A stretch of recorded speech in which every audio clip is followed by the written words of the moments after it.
दोस्तों नमस्कार। आज मैं अपने एपिसोड साहित्य सुनकर सौमित्र में प्रेमचंद पर चर्चा करना उचित समझता हूँ, इसलिए कि अभी 31 जुलाई को प्रेमचंद की जयंती रही और बड़े पैमाने पर सभी जो थोड़ा सा प्रोग्रेसिव विचार रखते हैं, देश और समाज के विषय में समझते हैं, आम जनता की समस्याओं पर नजर रखते हैं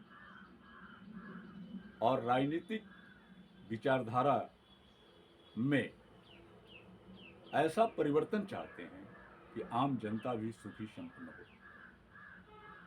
ऐसे सभी लोगों ने प्रेमचंद की जयंती बड़े पैमाने पर नहीं तो छोटे पैमाने पर निश्चित तौर से मनाई गई। आप जानते हैं कि प्रेमचंद इसी वाराणसी जिले के लम्ही में रहने वाले थे, इसलिए स्वाभाविक है कि लम्ही में अधिक से अधिक लोग पहुंचना चाहते हैं और पहुंचे भी। उनके कहानियों का मंचन होता है, उनके लेखों पर विचार होता है, उनके उपन्यास पर वाद विवाद होता है और उनके आवास पर बैठ करके, जहां उनके काफ़ी व्यवस्था है, वहाँ के लोग व्यवस्थापक हैं, उनके परिवार के लोग हैं, मिलजुल करके बड़े स्तर पर उनको याद किया जाता है। तो मैं भी आज आप लोगों के सामने प्रेमचंद जी पर चर्चा करना चाह रहा हूँ और हमारे चर्चा का जो विषय है वह है साहित्य प्रेमचंद के पहले और प्रेमचंद के बाद। मैं इस पर चर्चा करूं, इसके पहले मैं चाह रहा हूं कि बहुत कम समय में उनका परिचय भी दे दूं। प्रेमचंद जी का जो बचपन का नाम रहा है वो धनपत राय श्रीवास्तव रहा है। वे हिंदी और उर्दू के साथ ही अंग्रेजी के भी अच्छे जानकार रहे और वे अपने समय के ही नहीं, आज भी एक लोकप्रिय उपन्यासकार के रूप में, कहानीकार के रूप में और विचारक के रूप में वो जाने जाते हैं। प्रेमचंद जी का जन्म 31 जुलाई 1880 में लम्ही ग्राम वाराणसी में हुआ और वे 8 अक्टूबर 1936 को 56 वर्ष की उम्र में हमारे बीच से चले गए। उनकी पत्नी शिवरानी देवी रही और उनके जो बच्चे हैं अमृत राय, जो अमृत राय भी अब नहीं है हमारे बीच में, कमला देवी, श्रीपत राय, तो ये उनके बच्चे रहे हैं। उनके पिताजी अजायब लाल और माता आनंदी देवी रही। उन्होंने जो किताबें यानी उपन्यास, कहानी और लेख लिखे, उससे संबंधित उनका जो सबसे लोकप्रिय उपन्यास हुआ वो गोदान रहा। इसके अतिरिक्त उनका 1936 में कफन आया, गोदान 1936 में आया, कर्मभूमि 1932 में और निर्मला 1927 में, दो बैलों की जोड़ी कहानी संग्रह 1931 में, गबन 1928 में, ईदगाह कहानी के साथ और भी कहानियाँ जो साथ में रही जुड़ करके जो किताब आई 1933 में, नमक का दरोगा, यह एक बहुत प्रसिद्ध कहानी है, इसी के साथ और कहानियों का संग्रह 1925 में, शतरंज के खिलाड़ी, यह भी एक बेहतरीन कहानी है और यह अन्य कहानियों के साथ 1924 में, पूस की रात, यह भी कहानी है और इसकी भी कहानी संग्रह आई है, सेवा सदन 1919 में रंगभूमि 1924 में, पंच परमेश्वर मानसरोवर कई पार्ट में आया, कहानी संग्रह है सब। बड़े भाई साहब ये भी कहानी संग्रह है। प्रेमाश्रम 1922 में, सगति कहानी संग्रह भी उसी समय आई। प्रतिज्ञा 1927 में, वरदान 1899 में, सुजान भगत सोजे वतन 2008 में। मतलब ये बाद में निकले हैं, जबकि सोजे वतन एक कितनी प्रसिद्ध चीज़ है कि जिसको काफ़ी ध्यान दिया गया।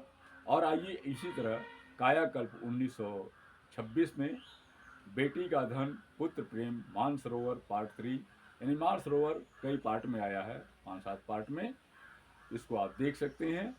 क्षमा, मुक्ति मार्ग, सवा सिर गेहूँ, गुप्त धन, चंद्रहार, 5 फूल, प्रेमा 1907 में, प्रेमा आश्रम, मनोरमा, सज्जनता का दंड, गुप्त धन की, और उनका प्रसिद्ध उपन्यास गोदान, कर्मभूमि, गबन, मानसरोवर ईदगाह आ रहा है, जिसकी काफ़ी चर्चा पूरी दुनिया में होती है। वे मध्यम वर्गीय थे, अच्छी उनको रॉयल्टी मिलती थी, और इस विषय में दिल्ली विश्वविद्यालय के अवकाश प्राप्त डॉक्टर गोयनका ने प्रेमचंद पर 20 से अधिक किताबें लिखी है, जिनमें 1500 पृष्ठों का प्रेमचंद का अज्ञात साहित्य और उनकी जीवनी के 5 खंड शामिल हैं। वे अपने उपन्यास वल्लभ कथाएं, बताया जाता है कि अंग्रेजी में लिखते थे, बाद में उसका हिंदी में अनुवाद हुआ, और बहुत सारी उनकी कहानियाँ उर्दू में लिखे पहले, उसके बाद वो हिंदी में आई हैं। तो इस तरह प्रेमचंद जी काफ़ी लिखने वाले और सजग साहित्यकार रहे। इनके समकालीन आचार्य महावीर प्रसाद द्विवेदी, हजारी प्रसाद द्विवेदी, रामचंद्र शुक्ल। हजारी प्रसाद द्विवेदी, रामचंद्र शुक्ल, ये लोग अपने साहित्यिक विधाओं के साथ साथ एक अच्छे आलोचक रहे हैं।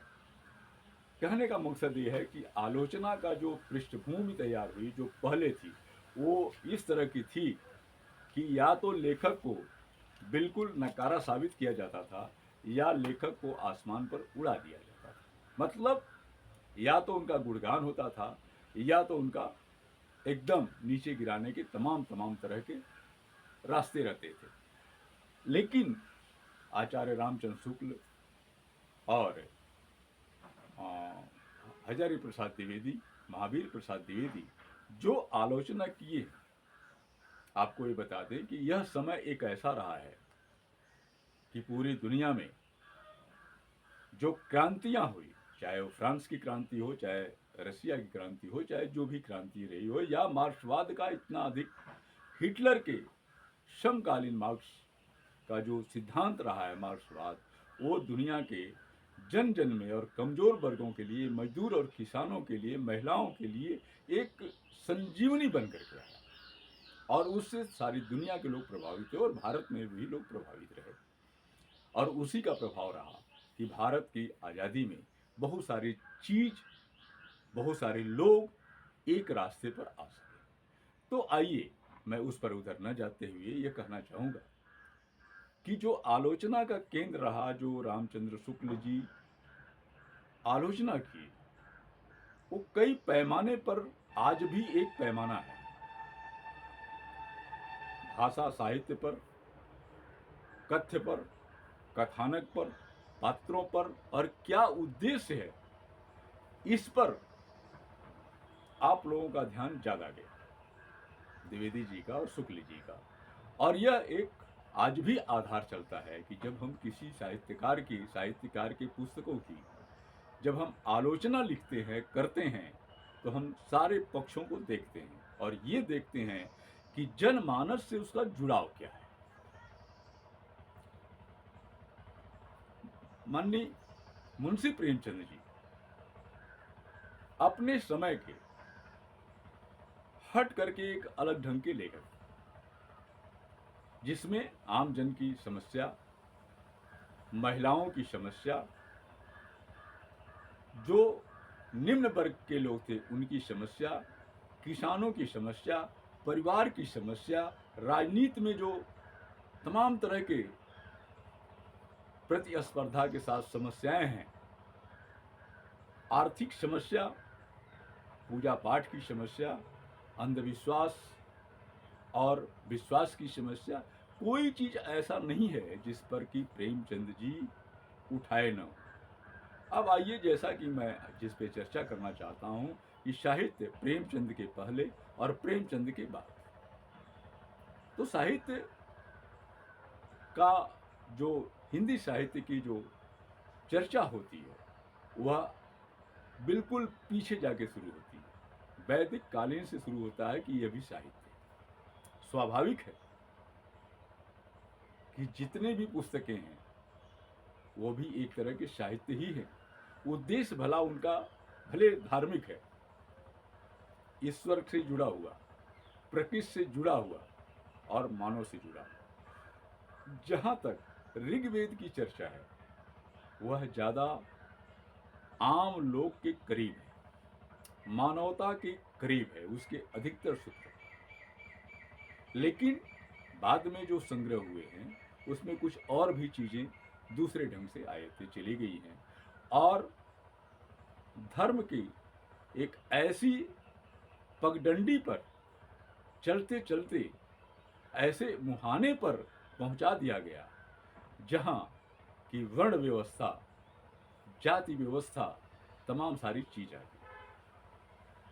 ये बिल्कुल सत्य है कि यह स्मृति की चीज, यह स्मृतियों में आई, दर्शन शास्त्र में नहीं है। दर्शन अपनी जगह है, भारतीय दर्शन सर्वश्रेष्ठ दर्शन है दुनिया का। 6 आप दर्शन उठा के देख सकते हैं। वेद को भी आप देख सकते हैं कि अधिकतर चीज आपको बिल्कुल मानवता के करीब मिलेगी। लेकिन पुराण काल जब आया तो इन्हें विभिन्न, जो आज हम उनको देवता मानते हैं, वो अपने समय के एक तरह से ये कहिए कि राजा ही थे और उनके दरबार में रहने वाले लोग उन पर बहुत किताबें लिखे जो पुराणों के नाम से जानी जाती है। इसके आगे बढ़िए तो यह और भी रूढ़ होते चला जाता है। मनुस्मृति से शुरू होता है, तमाम सारी परिस्थितियां पैदा होती हैं और आज की क्या हालत है आप देख रहे हैं। हाँ, जहाँ तक साहित्य की बात है, उसके बाद जो कहानी के जो पात्र होते थे वो समाज के उच्च वर्णीय लोग होते थे, उच्च वर्ग के लोग होते थे। राजा होता था, रानी होती थी, ब्राह्मण होता था और उसके तमाम सारे चरित्र हुआ करते थे। यह एक थी कहानी प्रेमचंद के पहले की स्थिति, यानी 16वीं शताब्दी के पहले, 18वीं शताब्दी के पहले साहित्य की स्थिति ये थी। चाहे वो कहानी लिखी जाती हो, चाहे कथा लिखी जाती हो, या यह किसी दूसरे से सुनते हुए श्रुति के आधार पर होती हो, स्मृति के आधार पर होती हो, लेकिन उसके पात्र जो हुआ करते थे, राजा होते थे, रानी होती थी, खूबसूरत सुंदरियां होती थी, खूबसूरत व्यक्ति होते थे, महावीर होते थे। महावीर का मतलब बलवान। कहीं किसी कमजोर व्यक्ति की चर्चा नहीं होती थी। हाँ, उसके द्वारा रक्षा कैसे की गई, दान कैसे किया गया। दान किसको किया गया तो अधिकतर ब्राह्मणों को किया गया। किसी गरीब व्यक्ति को, किसी कमजोर व्यक्ति को ऊंचा उठाने की कोई बात नहीं रही। ऊंचा तभी उठा है जब उनको भगवान से किसी न किसी रास्ते की वजह से जोड़। साहित्य यही थी, चाहे कहानी हो, कथा हो, पुराण हो, तमाम सारी चीज़ें उठा के देख सकते हैं। लेकिन अपने देश में, पूरी दुनिया में जब परिवर्तन हुआ, विज्ञान की जब देन आई, मैं उस काल को छोड़ देता हूँ, बौद्ध काल को, वो भी एक तरह से धार्मिक स्थिति थी। उसमें कमजोर वर्गों को देखा जाता था, लेकिन साहित्य इस आधार पर नहीं था, उसके पात्र उस आधार पर नहीं थे जो प्रेमचंद ने शुरू किया, जिसको नीचे से ऊपर उठाया, जिसको कोई देखता नहीं था, एकदम उसको बेकार की चीज समझा जाता था। उसके पात्रों के माध्यम से उसकी दर्द को प्रेमचंद जी सामने लाए। तो प्रेमचंद के अवतरण के पहले, उनके साहित्य के पहले जो साहित्य था वो धनाढ़ लोगों का था, खाए और अघाए हुए लोगों का था, महान धार्मिक लोगों का था, ब्राह्मणों का था और उनको उच्च स्तर पर बैठाने के रास्ते को प्रस्तुत करने वाला था। लेकिन प्रेमचंद जी सारी परंपरा को तोड़ दिए, क्योंकि मार्क्सवाद का जो दर्शन था वो पूरी दुनिया में फैल चुका था। और विज्ञान के जो देन थे अंग्रेजों के माध्यम से पूरी दुनिया में फैल चुके थे। ये फैक्ट था। ये अलग चीज़ है कि पहले भी नास्तिक लोग थे, जिसकी चर्चा मैं कभी करूँगा। लेकिन अब आइए कि प्रेमचंद ने जो लिखा वो आप जान रहे हैं। प्रेमचंद ने समाज की चीज को, समाज की व्यवस्था में जो तमाम सारी विकृतियां हैं, उसको मुख्य मूल बना करके उन्होंने अपने चाहे कहानी की रचना की, चाहे उपन्यास की रचना की, या अगर वो लेख लिखे तो सीधे सीधे उन्होंने कहा, उसमें कोई लाग लपेट नहीं, और तार्किक ढंग से कहा, अपनी बात करते हुए कहा, और यहाँ के आर्थिक समस्या, गरीबी समस्या को, और लोगों के अंधविश्वासों को, और राजनीतिक रूप से जो तमाम तरह की स्थितियां हैं, इस तरह की जो विकृतियां हैं, प्रेमचंद ने उसको केंद्र में रखकर अपना साहित्य लिखा, जन सामान्य के लिए लिखा। और सबसे बड़ी जो खासियत है उनकी भाषा की खासियत। भाषा ऐसी है कि चाहे उसको 5-7 साल, 8 साल, 10 साल का बच्चा पढ़े या 80-90 साल का बुजुर्ग पढ़े, उसको सामान्य रसास्वादन होगा। आज भी हम लोग भी साहित्य लिखते हैं, लेकिन ऐसा हो नहीं पाता। ये प्रेमचंद के पास ही ये जादू है। उनके साहित्य, उनकी भाषा शैली का जादू है, उनकी समस्याओं का जादू है, जो किस ढंग से परोसते हैं। अब प्रेमचंद की बात आइए, 1936 के बाद प्रेमचंद जी नहीं रहे हमारे बीच में। उसके बाद छायावाद और तमाम सारी चीज चली, लेकिन समस्याएं जो जनता की थी, जो आम जनता की थी, वह दूसरे रूप में आने लगी। फिर जो है वो जिस काम को प्रत्यक्ष रूप से साहित्य में प्रेमचंद ने किया, प्रेमचंद के बाद जो दूसरा युग आया, उसमें प्रत्यक्ष नहीं, परोक्ष, प्रतीक, तमाम सारी चीजों को लेकर के अपनी बातें कहानी, कविताओं, उपन्यास में कहा जाने लगा। चाहे वो गांव की समस्या हो, चाहे उपन्यास हो, चाहे कहानी हो, चाहे लघु कथा हो, चाहे लेख हो। लेख में तो कुछ बातें सामने सीधे सीधे आती थी, लेकिन बाकी रचनाओं में वह प्रत्यक्ष न होकर के परोक्ष रूप में, प्रतीक के रूप में प्रकट होती थी, चाहे वो कविता हो, कहानी हो, जो भी हो। और उसके बाद एक समय ऐसा भी आया कि समाज का चिंतन व्यक्तिगत चिंतन में बदल गया। और जब व्यक्तिगत चिंतन आया तो उसमें लोग सोचने लगे कि मैं क्या हूं, विश्वास क्या है। इनकी रचना स्व केंद्रित होने लगी, जन केंद्रित के बजाय स्व केंद्रित होना शुरू हुई, और कई साल इसमें गुजर गए। तो प्रेमचंद का जो एक अपना काल है, वह एक अपने अजब ढंग का है। वह तब भी उतना ही उपयोगी था जो आज भी उपयोगी है। बाकी सब उसके सामने फीके पड़ जाते हैं। आज भी जो समस्याएं कही जा रही हैं, तमाम लोग समस्याओं को छाया के रूप में प्रस्तुत करते हैं, प्रतीक के रूप में प्रस्तुत करते हैं, और उन्हें लगता है कि हम भी सुरक्षित हैं। यह सुरक्षा कारणों से होता है। कभी सुभद्रा कुमारी चौहान ने कहा था अंग्रेजों के समय में, है कलम बधी स्वच्छंद नहीं। तो लेकिन आज तो स्वच्छंदता के बावजूद भी कहीं उनसे ज्यादा प्रेशर चल रहा है कि अगर आप खुलेआम कुछ कर दीजिए तो आप पर कानून की धाराएं लग जाएंगी, आप जेल चले जाएंगे, आपको अपनी चीजें नष्ट करनी पड़ेगी, उसको झुठलाना पड़ेगा, और या तो जान गंवाना पड़ेगा। चल रहा है, उससे ज्यादा है, अंग्रेजों से ज्यादा प्रेशर। तो हमारे साहित्यकार लोग या तो प्रतीक के रूप में या तो छाया के रूप में पीछे रख करके समस्या को रख रहे हैं। लेकिन आज भी प्रेमचंद जी ने जिस भाव से कहा, वह भाव आज भी है। कुछ लोग ये कहते हैं कि प्रेमचंद ने समाधान नहीं दिया। साहित्यकार समाधान नहीं देता, समस्या को सामने रखता है, समाधान आपके ऊपर छोड़ता है कि उसका आप निराकरण आप कैसे कर रहे हैं, श्रोताओं के ऊपर छोड़ देता है।